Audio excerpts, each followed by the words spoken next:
Más noticias, más opiniones. Tú escuchas Panamá Hoy con Gisela Arévalo, Ángel Valdés y Enrique Arosemena.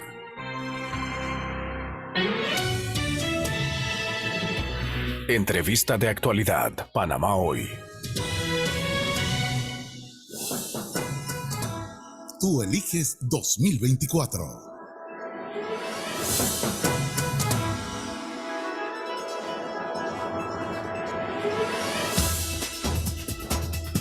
Bien, 7:36 de la mañana, 7:36 de la mañana. Vamos a conversar esta hora con don Melitón Arrocha. Melitón, bienvenido a Radio Panamá, buen día. Enrique, buenos días. Muchas gracias por la oportunidad de estar aquí. Melitón es candidato a la presidencia por la libre postulación y también por el Partido País. Don Melitón, se ha hecho una invitación sobre todo para hablar del tema económico, de la reactivación económica y sobre todo ahora, luego un mes duro, difícil, complicado, donde todo se detuvo, donde el que tenía dinero para invertir lo retuvo hasta donde pudo. ¿Cómo sería ese debate, esa conversación? ¿Ha aceptado Melitón Arrocha participar de esta actividad también? Bueno, fíjese, primero de todo, nosotros somos los que estamos haciendo la invitación porque creemos que las circunstancias por las cuales atraviesa el país y por las cuales va a atravesar el país son muy difíciles. Y para esto creo que podemos hacer un pequeño resumen. Primero, durante los últimos casi 38 días, la República de Panamá ha estado sitiada en algunas de sus provincias, con lo cual se ha impedido el tránsito de bienes y servicios de un lugar a otro, lo que ha conllevado a que no solo tenemos en ciernes la posibilidad del cierre de la mina, que es una inversión de 10 billones de dólares, que tenía 7.000 personas contratadas, que tenía 40.000 proveedores, con lo que eso signifique, sino también las aportaciones que esa empresa le hacía a la seguridad social y al fisco panameño, que ayudaban proveerle fondos al presupuesto general del Estado. Por otra parte, uno solo puede anticipar que durante el mes de diciembre se va a ver una caída estrepitosa de las recaudaciones fiscales por parte de la Dirección General de Ingresos, toda vez que durante casi 38 días no ha habido comercio, lo que significa que el ITBMS va a tener una baja muy importante, en adición al impuesto sobre la renta que se causará este año, pero que se paga el próximo. Y a esto hay que añadirle algunos de los retos que tenemos por delante, ¿no? Todos somos conscientes de que tenemos que abordar las reformas a la Caja del Seguro Social. Expertos en la materia nos han indicado que si no hacemos nada, que si este gobierno no hace nada, en agosto, septiembre, puede ser que no salgan los cheques a los jubilados del programa de beneficio definido. Y como si fuera poco, tenemos que echarle a este condimento el hecho de que el canal se está quedando sin agua, que tenemos un récord histórico de naves que están parqueadas tanto en el Atlántico como en el Pacífico y que no logran pasar por el canal. Y eso significa que no aportan al canal de Panamá y por lo tanto no aportan al fisco. Y que en la medida que no resolvamos el problema del agua, pues lo que tenemos es un marco económico mucho más difícil para el próximo año. Con lo cual, no solo este gobierno le va a heredar una cantidad de problemas en función de su inacción, de su torpeza al hacer gobierno, que la próxima administración tiene que asumir con toda la responsabilidad y en donde no tiene opción de no hacerlo a corto plazo. Y por eso decidimos que, dejando el ambiente adversarial que caracteriza los torneos electorales, es hora de que todos los candidatos a la presidencia nos juntemos con la finalidad de ver cuáles son las mejores ideas y se vaya estructurando un plan, entendiendo que el próximo presidente de la República no ganará con más del 35%, con lo cual necesitará de todas las fuerzas políticas para poder gobernar. Ahora, ¿cómo el escenario para el próximo gobierno es bastante complicado? Con un presupuesto elevado, con una deuda elevada también, el escenario es difícil. El tema de la recaudación que usted bien menciona, no solo por el tema de minera, cómo reactivar esa economía y que no sea el Estado en un país tan pequeño que ha asumido históricamente la responsabilidad de realizar inversiones públicas para reactivar la economía en proyectos grandes como la ampliación del canal, la construcción de la línea 1, la construcción de la línea 2, pero que sea la empresa privada quien también pueda generar ese movimiento económico. Bueno, tú lo has dicho bien, ¿no? Nosotros hemos tenido crecimiento económico fundamentado en el presupuesto general del Estado por vía no solo de tributos, sino de deuda. Y eso ha significado que hemos tenido la construcción de enormes infraestructuras, incluso te diría que son la envidia de los países vecinos de la región, incluso países mucho más grandes. La línea 1 del metro, la línea 2, los avances de la línea 3, en fin, son obras de la expansión del Canal de Panamá, la expansión de del aeropuerto de Tocumen, pero también hemos visto algunas cosas que no se debieron hacer, que eran producto de la borrachera económica que transitábamos. Nosotros tuvimos una ampliación del aeropuerto de Colón en donde no aterriza ningún vuelo. Entonces tenemos ahora una responsabilidad muy importante.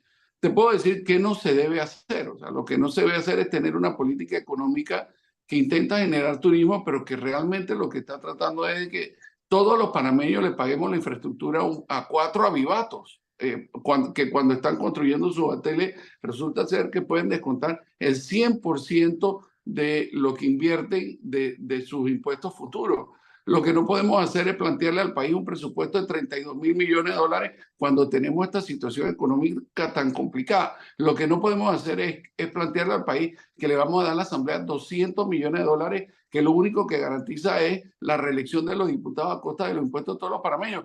Y por último, lo que no podemos hacer es tener una descentralización paralela enfrente de todos los ojos, fina cortesía de todos los panameños por vía de los impuestos que pagamos, y resulta ser que es la caja menuda de los diputados.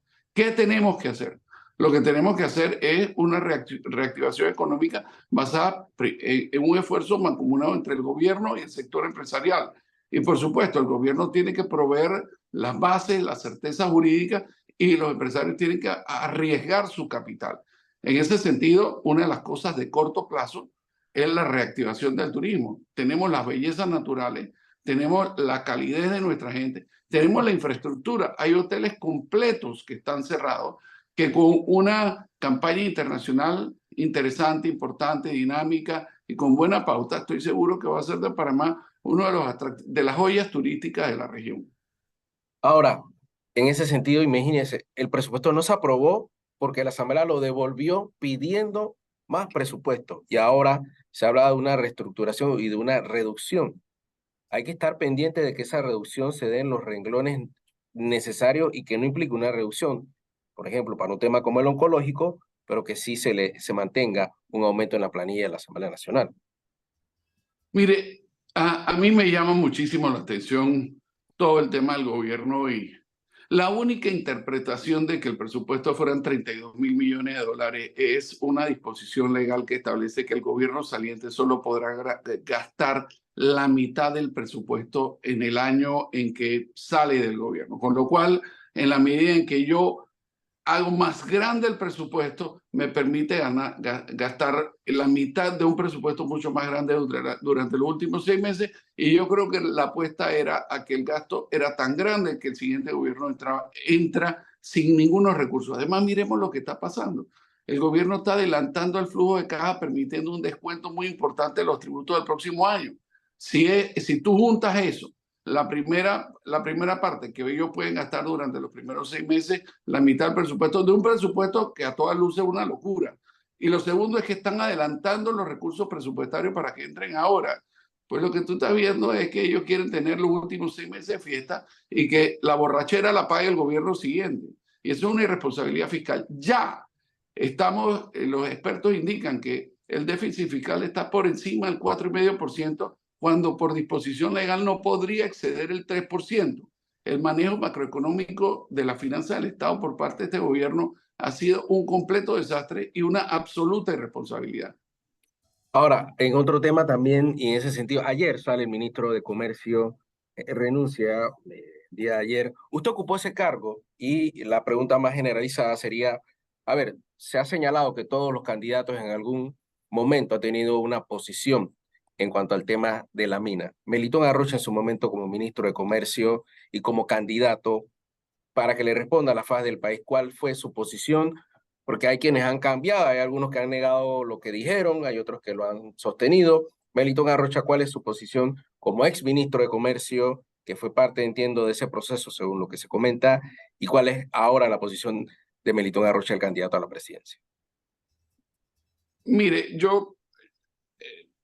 primero que todo, yo creo que es importante poner el contexto. Yo creo que ninguno de los candidatos y creo que incluso los más expertos políticos nunca previeron que el desencadenamiento de la situación política y nos tomó a todos por sorpresa lo que sucedió, digamos, en octubre, finales de octubre y durante todo el mes de noviembre de este año.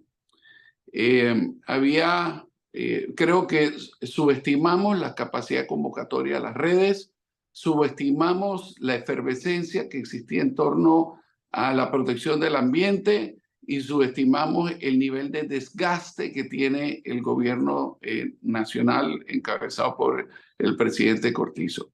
Frente a eso, las fuerzas políticas vieron, digamos, un tsunami y una efervescencia que se desbordó en las calles, de la cual todos fuimos testigos, y como todo buen político uno tiene que ser acuse de recibo de lo que está pasando.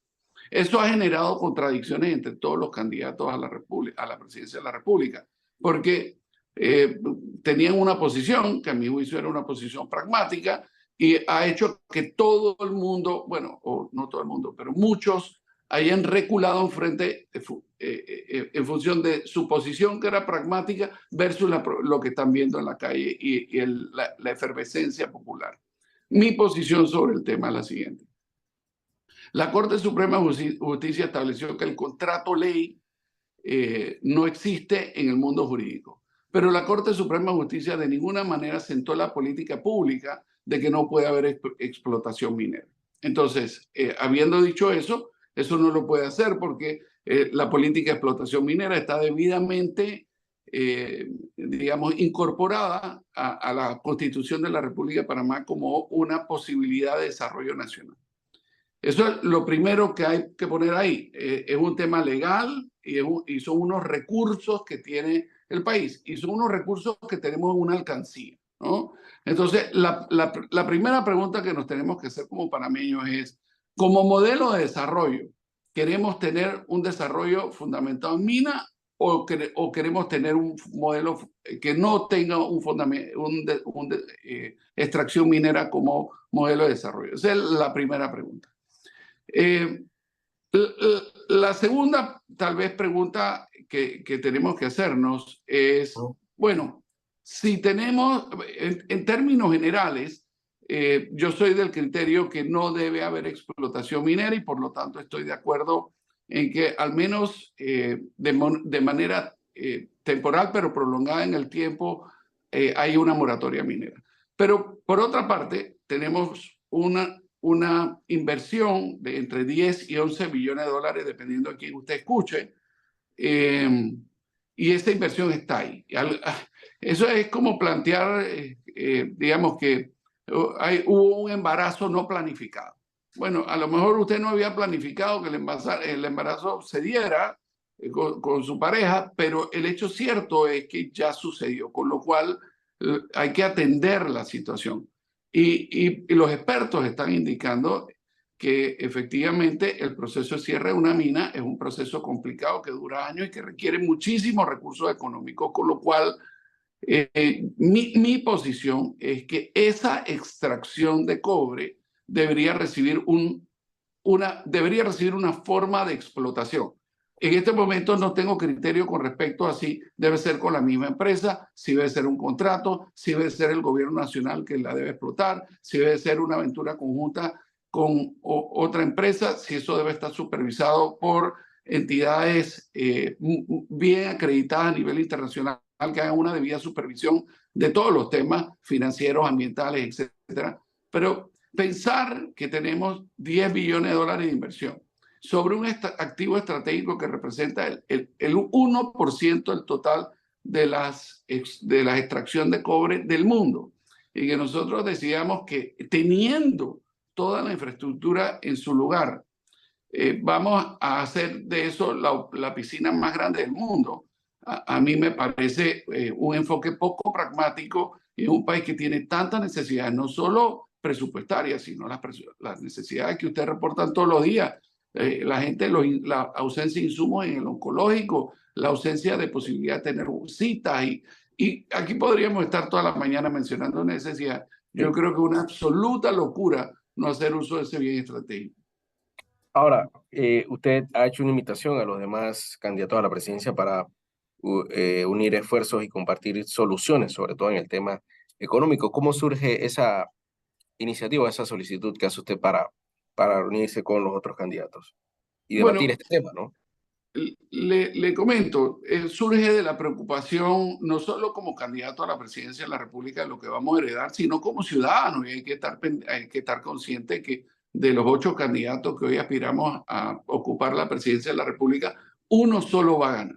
Entonces, lo segundo es que el tema de la campaña a la presidencia de la República se ha planteado como un tema únicamente adversarial, en donde hay campañas de desprestigio a diario. Y yo creo que es el momento, sobre todo en el contexto en el que vamos a heredar al país, que en vez de separar a la gente, lo que tenemos que hacer es unir a la gente.